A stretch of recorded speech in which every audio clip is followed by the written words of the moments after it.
Un vieux manuscrit poussiéreux s'ouvre doucement, au cœur de la nuit, sous la lumière vacillante d'une lampe à huile. Parmi ces pages, une phrase attire l'attention, un message d'avertissement. Ibn Arabi semble s'adresser directement au Mahdi. Peut-être que ce message recèle une clé pour mieux comprendre une mission spirituelle singulière que nul autre ne pourrait accomplir. Allah sait mieux. Certains y voient un rappel de la sagesse divine et de la patience nécessaire en ces temps. Premier point, l'origine mystérieuse de l'avertissement. Au fil des siècles, dans le voile épais du temps où se mêlent mystère et spiritualité, se dresse la figure fascinante d'Ibn Arabi. Philosophe, poète et maître soufi, il a exploré non seulement les terres visibles, mais aussi les profondeurs invisibles de l'âme et les horizons spirituels. Son œuvre, riche en symboles et en réflexions, regorge de messages subtils, destinés à éveiller les esprits attentifs. Parmi ces révélations voilées, un passage particulier retient l'attention.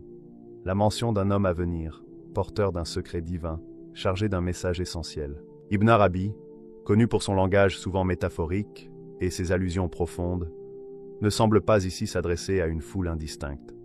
Ce message prend la forme d'un appel intime, peut-être destiné à un être au destin singulier, parfois identifié comme l'imam Mahdi, figure messianique dans la tradition islamique.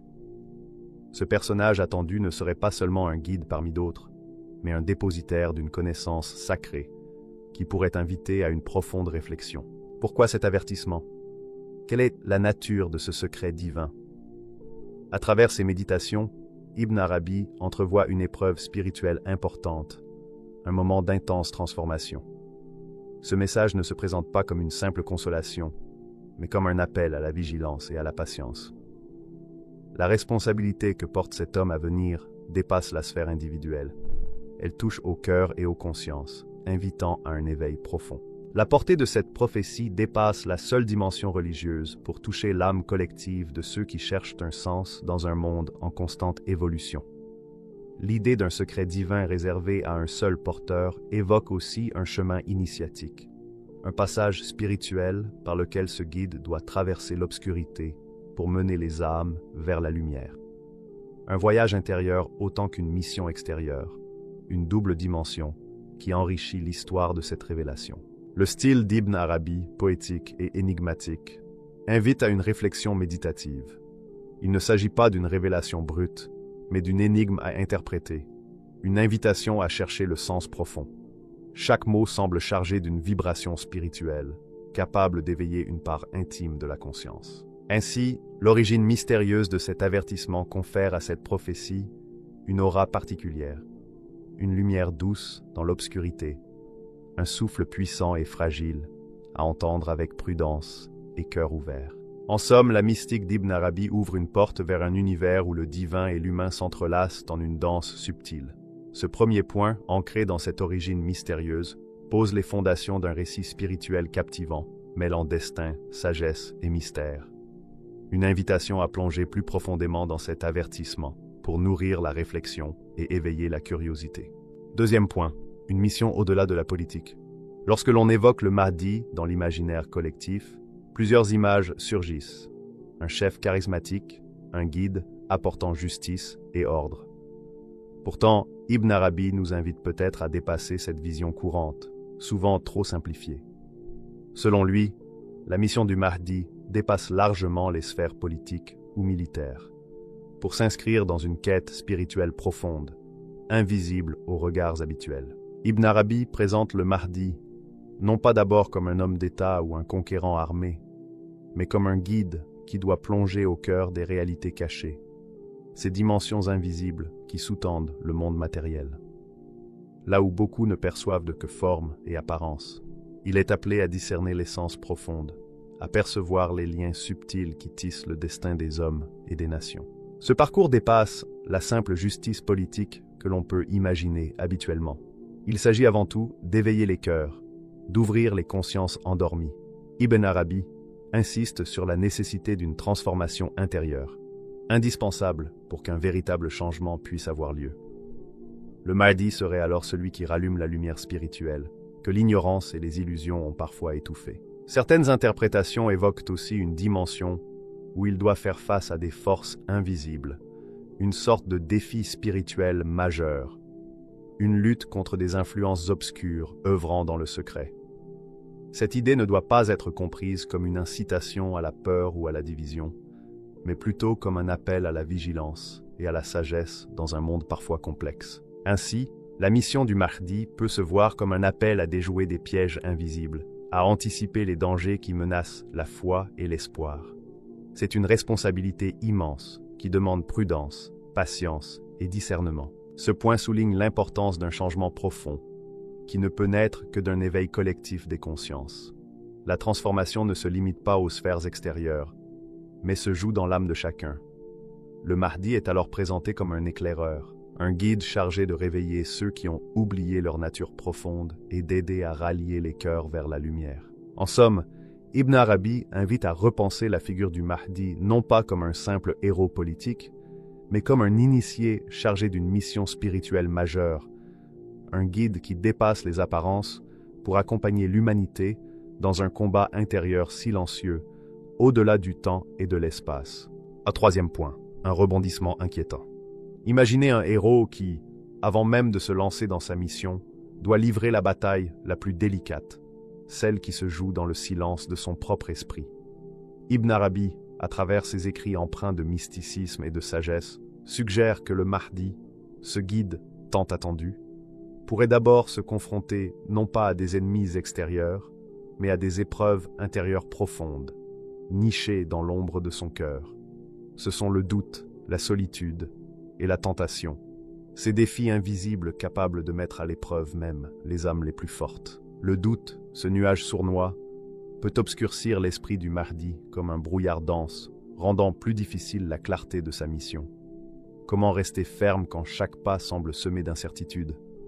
Quand les voix extérieures, et parfois même les voix intérieures, murmurent que le chemin est trop ardu, que le poids de la responsabilité divine est trop lourd à porter. C'est une épreuve de foi intense, où la lumière intérieure vacille face à l'ombre du scepticisme.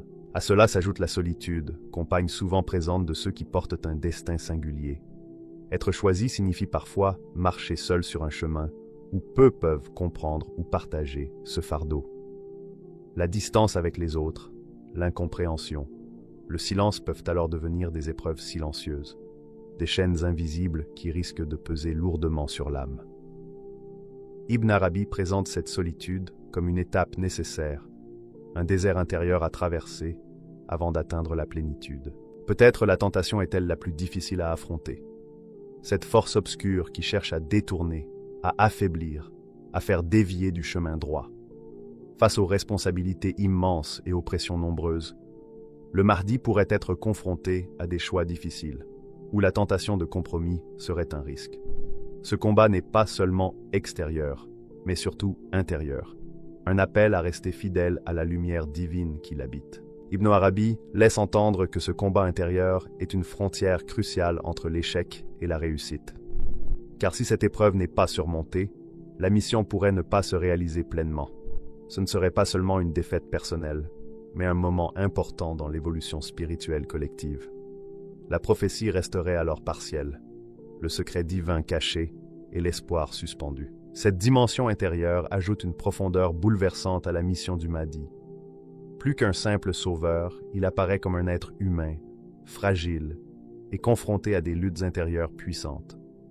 Ce face-à-face avec ses propres défis révèle toute la complexité du chemin à parcourir, un chemin où le courage se mesure aussi dans la persévérance intérieure. Ce rebondissement, porté par la sagesse d'Ibn Arabi, invite à une réflexion profonde, mêlant tension et compassion, et rappelle ce que signifie véritablement être un porteur de lumière dans un monde souvent voilé par l'ombre. Quatrième point, la clé du discernement. Dans l'univers mystique d'Ibn Arabi, voir ne se limite pas à la simple perception des yeux physiques. La vérité exige un regard différent, un regard transcendé, libéré des voiles de l'illusion et des préjugés. C'est ce que le maître spirituel appelle parfois l'œil d'Allah, une capacité divine d'appréhension, une vision qui va au-delà du tangible pour pénétrer au cœur même de la réalité. Le Mahdi, porteur d'un secret sacré, ne peut se contenter d'une vision ordinaire ni d'une intelligence purement rationnelle. Ibn Arabi souligne que la vérité qu'il doit atteindre ne se trouve pas uniquement dans les écrits ou dans les discours savants. Elle ne réside pas non plus dans les dogmes ni dans les apparences brillantes du monde extérieur. Cette vérité habite profondément l'âme, dans ce sanctuaire intime où s'accomplit un travail de purification intérieure, un cheminement qui libère le cœur de ses attachements, de ses illusions. Accéder à cet œil d'Allah demande une transformation spirituelle profonde. C'est un éveil progressif, accompagné d'une humilité sincère et d'une ouverture totale à la lumière divine.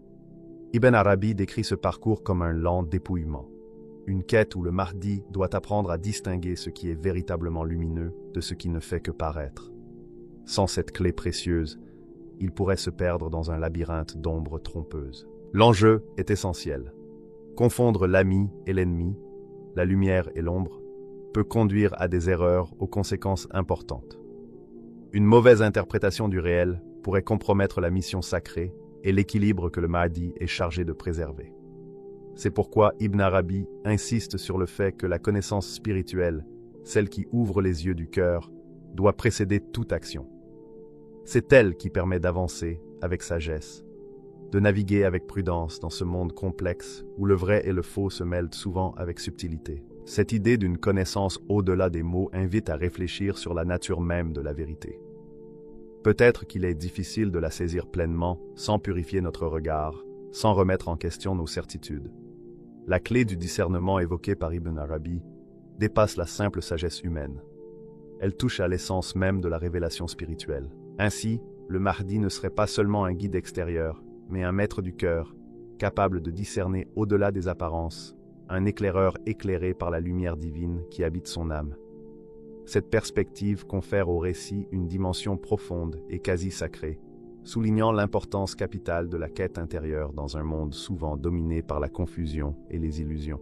Cinquième point, la révélation finale. L'instant ultime approche, celui où le voile pourrait enfin se lever sur le secret que porte le Mahdi. Selon Ibn Arabi, ce secret n'est peut-être pas celui que l'on imagine habituellement. Il ne réside pas seulement dans ses actions extérieures ou ses réalisations visibles. Le véritable mystère semble plutôt se trouver dans la manière dont le monde réagira à sa présence. Dans un premier temps, le Mahdi pourrait être accueilli avec enthousiasme, voire vénération. Beaucoup le verraient comme un guide porteur d'espoir, une lumière dans les temps difficiles. Les foules pourraient se rassembler autour de lui, les cœurs s'ouvrir et les voix chanter en son honneur. Cependant, cette admiration pourrait s'avérer fragile, car les dynamiques humaines sont souvent complexes. Avec le temps, certains de ceux qui l'avaient soutenu pourraient changer de position, devenant sceptiques, voire critiques. Ce retournement ne serait pas nécessairement motivé par la haine, mais plutôt par la difficulté à accepter un message exigeant, appelant à une transformation intérieure profonde. Le chemin spirituel proposé par le Mahdi pourrait déstabiliser certains, car il invite à un abandon des illusions et des conforts personnels. Ibn Arabi met en lumière cette épreuve essentielle. Rester fidèle à sa mission, même quand la reconnaissance fait place à l'épreuve, quand le soutien s'efface et que la solitude s'installe. C'est dans ces moments-là que la véritable force spirituelle se révèle. Tenir ferme face à l'adversité intérieure et extérieure devient alors un acte de courage et de foi. Cette révélation finale invite à une réflexion plus large sur la nature du pouvoir et de la fidélité au divin. Le Mahdi n'est pas seulement un leader à célébrer, mais un être humain confronté aux défis inhérents à toute mission élevée, y compris la possibilité d'être incompris ou rejeté. Le message d'Ibn Arabi résonne comme un appel à la vigilance, à la patience et à la persévérance intérieure. Ce combat n'est pas toujours visible ni spectaculaire, mais il est crucial pour la continuité et la réussite de la mission divine. Ce dernier point, à la fois puissant et humble, ouvre la porte à une méditation profonde sur la foi.